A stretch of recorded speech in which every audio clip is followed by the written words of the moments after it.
There, so this video is about static methods and static variables. Static methods and static variables are variables of the class, not the object. So let's take a look at how this works.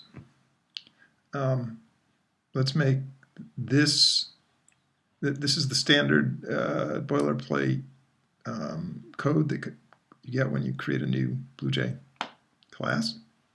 I've removed the comments, so you may not recognize it immediately. But you've got a private field, a constructor, and a method that adds a parameter to the field and returns it. Okay. So we're going to change this to a static method. Meaning it's now a class method. And let's see what happens when we try to compile that.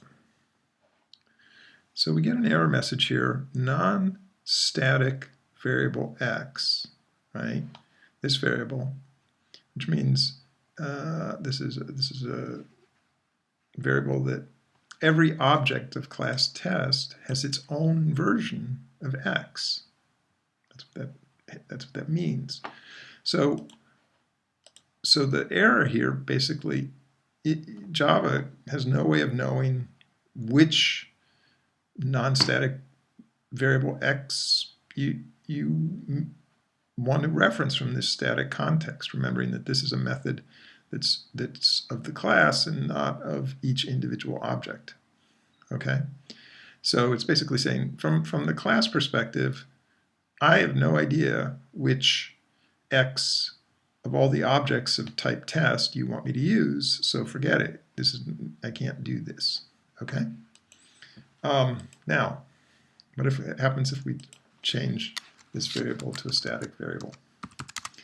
So what does this mean? It means there's only one copy of x, no matter how many copies of objects of this class I make. Right? There's only one. It's a variable of the class, and all the objects of the class share that one variable. So does this compile without a problem? Yep, it does. So why? Right? Well, any object of the class can set a static variable. Right? So here, this particular object, if we instantiated it, would be setting that one static variable x to 0. Right? And this method goes and returns the static variable x, that one variable that all the objects share, and y with a parameter that's passed in. Okay? So I think it's not too much more to talk about there, but just for instance, say a use of static variables. Say you had a bunch of objects that all needed to reference how many times in total each of the objects had done something. Well, one way to do that would be every time the objects do that thing that you're interested in counting, each one of them increments the static variable that's keeping track of the sum of all of those objects, what the actions, that action performed by all of those objects, right? Since there's only one variable for all of those objects, anytime one of those objects increments it, it increments it for all the other objects. Okay, so now let's look at a multiple choice question using, oh, one last thing on this. So you should know this by now, but the way if I instantiate this and do a new test, and right-click on it, there's no method here, right? Because there's no object methods, non-static methods that this object can call, right? To call static methods, class methods, you need to right-click on the class itself, and there it gives a list of the static methods, right? The class methods. So here I can type in for, and since we know what that method does, it adds the parameter to 0, we'll get back 4. Okay? So that's, remember, static methods are called in BlueJ from the class representation, the icon that represents the class, not the icon, the red icon that represents the object of the class. Okay, so in the infamous computer science quick reference document, which you will have, there is information about the math class, which has a number of static methods, right? Class methods. And class methods are called from a program by doing the name of the class, not the name of an object of the class, right? But the name of the class, dot whatever the method is. Okay, so these, you'll have these in front of you, and the one that you're most likely to see a question about is random, math.random, which is a short way of getting a random number without creating a random object. And math.random returns a double value in the range from 0.0 to 1.0 inclusive. So it could return 0.0 and it could return 1.0. Okay, and everything in between. So that's what math.random does. So now let's look at this question. So here we set this double variable d equal to math.random, right? So that will have some value between 0 and 1, 0.0 and 1.0. And then it asks, which of the following assigns a value to r,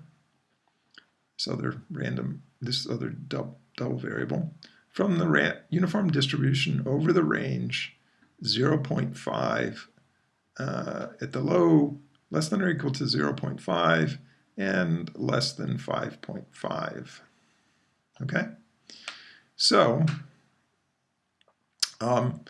let's see what this one does. This takes our double value and adds, which at the low is going to be 0, and at the high is going to be 1, and adds 0.5 to it. So that's going to give us something potentially between 0 and 1.5. Well, that's not going to work because we need something between 0.5. Sorry. This is going to give us something between, because we're adding 0.5 to everything, it's going to give us something between 0.5 and 1.5, right?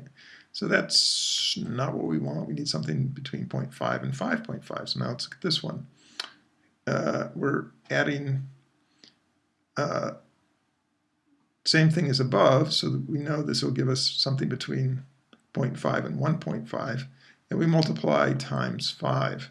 Well, that's not going to work, because if we get 1.5 and we multiply it times 5, we're going to get a value bigger than 5.5.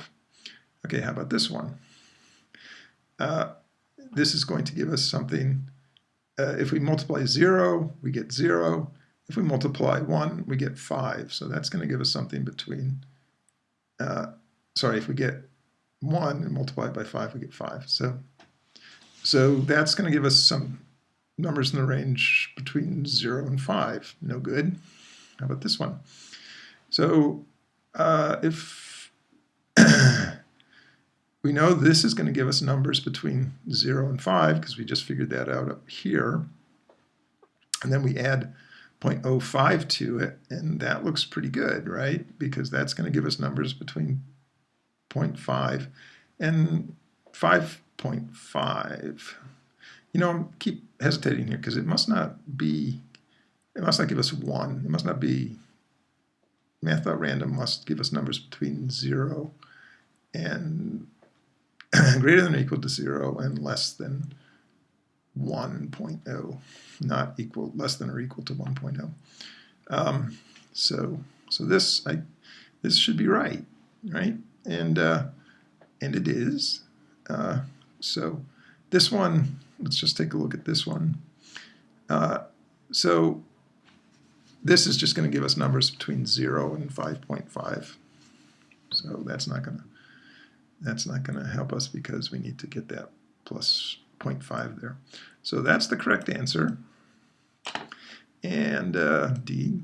And a little bit about how to use math.random. Okay? And then more broadly about static methods and static variables. And remember, this is random is a static method of the class math, right? And whenever you see, by convention, if you see a capital letter for the class, for the class name, well, if you see a capital letter, it's a class and not an object. So then with the dot notation, you know that you're dealing with a class method and not an object, a non-class method, non-static. It's a static method. I sometimes say class method, but the technical name is static method, right? And if that's a lowercase there, that means that's an object. And then any method would be a non-static method. Okay? That's it. Thanks.